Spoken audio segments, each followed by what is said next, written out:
Ladies and gentlemen, Kim here. Welcome to the market update, the weekend analysis.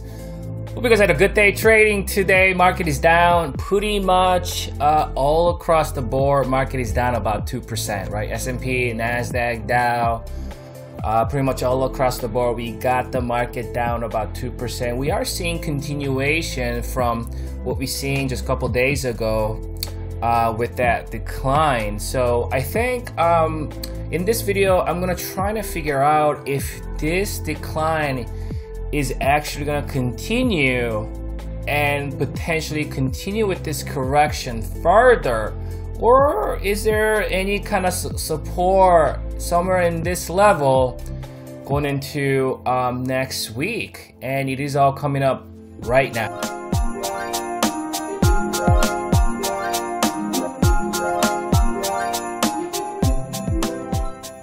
All right, let's follow up on this 65-minute chart analysis first, and then we'll come back and look at an overall picture here. So let's talk about what happened today. So it looks like yesterday that gap wasn't fully filled, and I talked about this on the video and I tweeted out it would have been better if the gap gets filled or gap it over, but it looks like we actually saw decline last 2 hours of yesterday's trading session, not able to gap back up here, so the gap remains open, and we know that when gap doesn't get fully filled, it's going to get hectic, right, for the buyers. And then we opened up another gap today, so we gapped down, and that gap isn't filled either. So we actually got two down gaps that are open. And not only that, my short-term moving average is continuing to decline. The price is now below my mid-term moving average. Now it looks like we got lower highs and lower lows happening here. What does this mean? Well, here you go. Now, for some of you guys, been saying for months, why are you always giving benefit of the doubt to the buyers all the time, Kay? Well, because we were cultivating higher lows and higher highs in my previous videos in the short term. Now, in the short term, we have lower highs and lower lows, and we are officially in a downtrend in the short term. Benefit of the doubt goes to the sellers, goes to the bears in the short term, right? So, however, that's a short term, but we have to understand where are we in the midterm. So let's give benefit of the doubt to the sellers in the short term. And that means, just like when I say benefit of the doubt goes to the buyers, that means when we do see a pullback, it is likely it is pulling back to cultivate that higher low. When the benefit of the doubt goes to the sellers, if there is any kind of a up move, it is likely to making a move to the upside to cultivate that lower high, because we already got those lower highs, and we're talking in the short term, right? So let's kind of zoom out here. Maybe we can figure out maybe more of a longer term sense. So looking at things in the midterm, first of all, what I've noticed is that my long-term moving average, right, it hasn't been retested since early November here. And so it took November, December, January, so full 3 months to come back down here, retesting my long-term moving average. That's kind of where we saw some battling going on. And you can see that, the price did not advance to the downside once we saw that long-term moving average is residing that 370 area. So as of today, that's a level, has some kind of weight to it. But we don't know if it's going to hold or not. We'll find out more about that going into next week. So let's talk about midterm though. In the midterm, are we still in a uptrend or downtrend? We just talked about we are in a downtrend in the short term because now we have a lower highs and lower lows. Do we have lower highs and lower lows in the midterm, or do we still have higher lows and higher highs in the midterm? And when I say midterm, I mean we're talking about this, right? When I say short term, we're talking about that. So we must understand short-term, mid-term, long-term, right? So we understood short-term, that is bearish, trend is down, lower highs and lower lows. Are we in a uptrend or downtrend in the midterm? I have to say that we are still in a uptrend. We see that we got higher highs. We got the lows, higher lows, higher lows, higher lows. Respectively, I have to say this is still a higher low because that low is higher than this low or this low or this low or this low. And you might say, well, okay, but you know, we did cut these lows though. Yeah, I get that. We saw something similar here. You could have argued the same thing here. You see these lows did cut that, but that's more in the short term, right? More of a short-term perspective, and that's more of a short-term perspective here. Yeah, so in the short term, I did account that where these lows were taken out and we got these lower highs and lower lows. That's we're in short term. But in the midterm, however, I have to say trend is still up with these higher lows and higher highs. So now, in the short term, we're bearish with the lower highs and lower lows. But in the midterm, we're bullish with the higher lows and higher highs. And how do you digest all of this? So how do you digest this? How do you interpret this? In the short term, things are going to hectic. Obviously, man, one day move is not going to change your trend, right?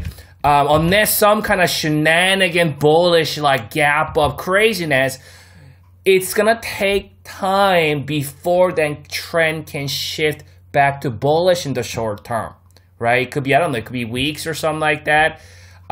Sometimes it could take entire week.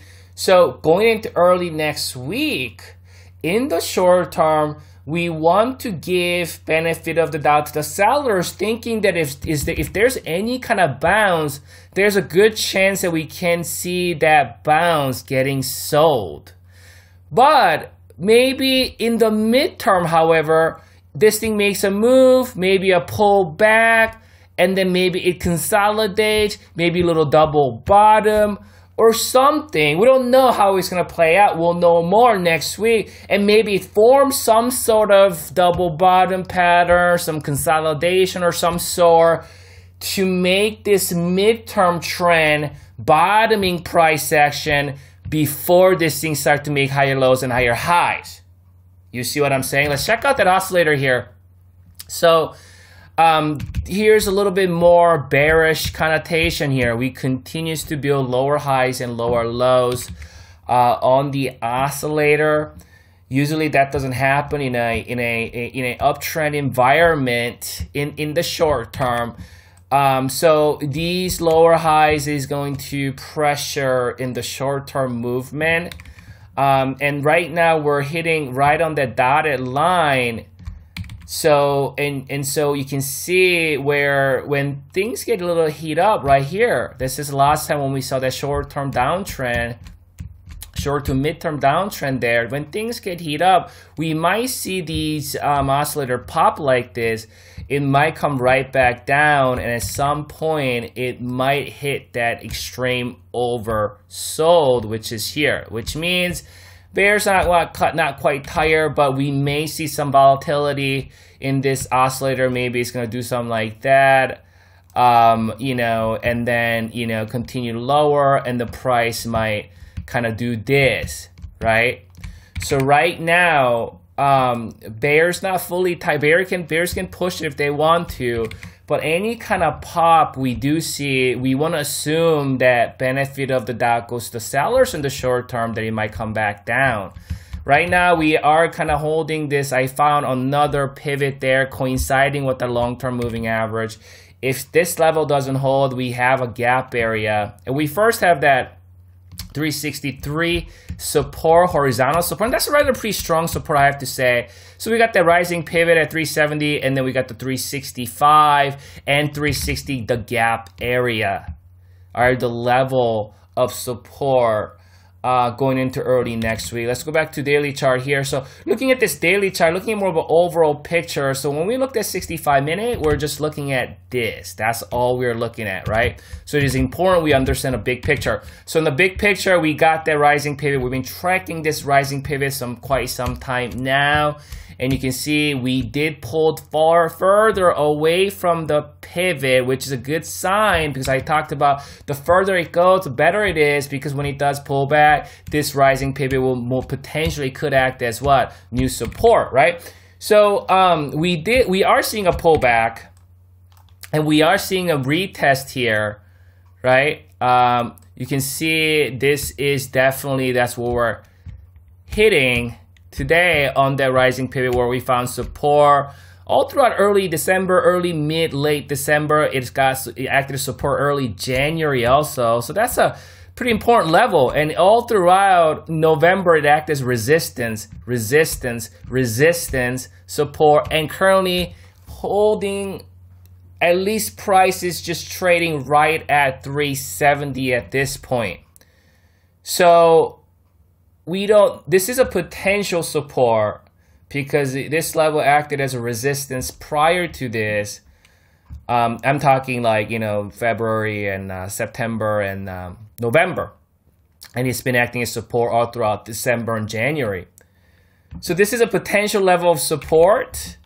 And obviously, the market has been grinding quite a bit. And when the market has been grinding like this, right, it's pretty grindy. You see a lot of these tiny up and down, up and down, up and down, up and down grindy moves. It's not like a swift, clean move here. So when you see a grinding price action that is retesting the pivot, there could be a lot of head fakes here in this vicinity. So keep that in mind. We may briefly get lower. I do have my longer term moving average on my daily hanging out here at 360 currently. Let's see. Let me put gap areas here. We got some of the gaps. So, and my midterm moving average on my daily is hanging around 360. So we may see some kind of a fake down before getting right back up. So at this point, we can't put too much weight on this until we see evidence of this thing bouncing. So when you look at this long term, so we talked about the short term, right? And we talked about the midterm. Let's talk about maybe a primary term. This is a primary, right? We're talking about, looking at all the way coming back to the March lows, right? Are we in an uptrend or downtrend, right? Well, we're an uptrend. Why? Because we got these, higher lows and higher highs in the primary term. We don't know where that higher low is going to be, right? Is that higher low is going to be here? Could be. Or is it going to be here? That we don't know. So that's what we're going to try to figure out going into next week, where that higher low is going to be, understanding that we are still in a primary term uptrend. So if you're a long-term investor, this isn't anything to be alert about or concerned, right? We're just down, I don't know how much percentage are we down from the peak here. And about 4% decline, which is really nothing, just kind of a normal, nothing crazy, kind of a market, movement, because the market is going to have its ups and downs and while it's in an uptrend. So I do want to give benefit of the doubt to the buyers in the overall picture. That does not mean we cannot come further, maybe retest some of my moving averages. You know what I'm saying? And so that's kind of what I'm going to look for going into next week. Either we find the support here, or if we continue lower, maybe some good, very strong support levels somewhere here in 350s or 360s, 60s or something like that. But keep that in mind. My long-term moving average does have a pretty impressive resume. We're talking about that blue moving average there. See that blue moving average coming here, acted as support back in June, and then also acted as support back in late October prior to that election week, right on the dot here. And that's rising, currently residing at 351. And so I think that's a strong level of support if we see the price coming back down and continue to slide next week. Let's check out that XLF. So the banks hit that all-time high level and pulled back. And this is actually, in the big picture of things, this is actually a good thing. You know that? Because I think, the banks did get hit harder than any other indices. And then for it to get back up, make not new all-time highs, to get back to this level, because what is the definition of downtrend? Definition of downtrend is lower highs and lower lows, right? This is not lower high, right? So if the banks is gonna get into a massive downtrend, it would have done something like that. But with the higher highs and higher lows, and we're gonna try to figure out where the next higher low is gonna be. And I think that's gonna be a great buying opportunity also. Trying to figure out where that next higher low is gonna be, right? Is the next higher low is gonna be somewhere in 28-ish? I think that might be a great support because you can see we got the rising pivot right here, right? That here, all throughout. And then I got this pivot coinciding with this pivot, and we got the gap area. So if this thing comes down to about 28 or so, that might be a strong support to kind of, be aware of. And I might even been thinking about, getting into buying some stocks in banks, maybe even getting into some call options on XLF or something like that. This might be, I think, good level. I mean, it might not bottom perfectly at 28. It might be 28, 27, but somewhere in that vicinity, I think it's going to be a strong support. I'm kind of looking forward to figure out, where that support's going to be and maybe even buy at some of these levels. Let's go to VIX. So VIX popped, but it is still underneath this resistance here. Is there a chance where VIX could potentially break above it? Are we going to see another like 20, 30% corrections? I'm kind of in a camp that I don't think we're going to see something like that. I don't even think right now at this point we're going to see a 20%. I'm talking on the S&P, 20%.